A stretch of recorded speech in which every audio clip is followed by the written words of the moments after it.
আজ পশ্চিমবঙ্গ বিধানসভায় স্পিকার স্যারের মাধ্যমে রাজ্যের সংখ্যালঘু বিষয়ক ও মাদ্রাসা শিক্ষামন্ত্রীর দৃষ্টি আকর্ষণ করলাম। দৃষ্টি আকর্ষণ করে তার কাছে আবেদন করলাম, পশ্চিমবঙ্গে যে সমস্ত ওয়াকফ সম্পত্তিগুলো বেদখল হয়ে আছে, অবৈধ দখল হয়ে আছে, সেইগুলো দ্রুত উদ্ধার করা হবে। কারণ পশ্চিমবাংলা সরকারের দেওয়া তথ্য অনুযায়ী আমাদের রাজ্যে 1,43,360.73 একর জায়গা ওয়াকফের আছে, যার মধ্যে 25,287.65 একর জায়গা এখনো বিহাত হয়ে আছে।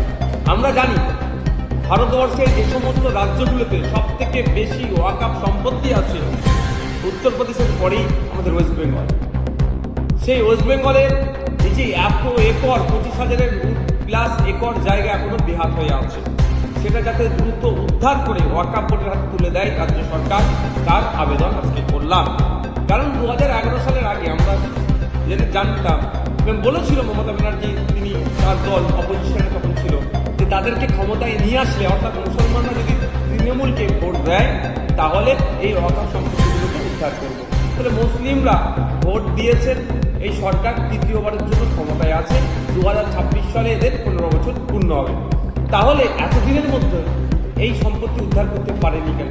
উল্টে অভিযোগ আছে যে তৃণমূল কংগ্রেসের যারা নেতারা অনেক ওয়াকফ সম্পত্তি মেরে রেখেছে। শুধু তাই নয়, নেতারা নয়, মন্ত্রী থেকে পঞ্চায়েতের মেম্বার পর্যন্ত শাসক দলের সাথে যারা আছেন তারা অলরেডি ওয়াকফ সম্পত্তি মেরে খাচ্ছেন। সেইগুলো উদ্ধার করতে হবে, এই দাবি আমি মানুষের কাছে রাখছি। এটাও আপনারা বারবার করুন, আর আজকে অ্যাসেম্বলি হাউসে যে দাবিটা রেখেছি সেটা নিয়েও আপনারা চর্চা করুন।